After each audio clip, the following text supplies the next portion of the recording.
স্ত্রীর হক নষ্ট করলে নামাজ পড়েও জান্নাতে যেতে পারবেন না। আপনার স্ত্রীর হক আছে, আপনার স্ত্রীর অধিকার আছে। আপনি স্বামী হয়ে যদি আপনার স্ত্রীর হকগুলো আদায় না করেন, আপনি নামাজ পড়ে হজ করেও কিন্তু জান্নাতে ঢুকতে পারবেন না।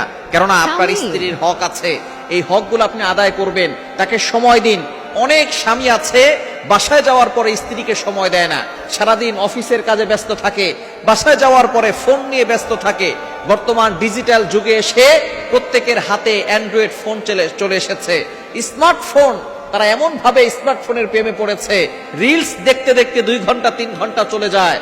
স্বামী স্ত্রী দুইজনে দুই দিক ফিরে ফোন ইউজ করে, আর মাঝখানে সন্তান যে কি করবে সে নিজেও বোঝে না, শেষ পর্যন্ত তাকেও একটা ফোন কিনে দেয়। খবরদার, এভাবে কিন্তু সংসারে কখনো সুখ আসবে না, সংসারে কখনো শান্তি আসবে না।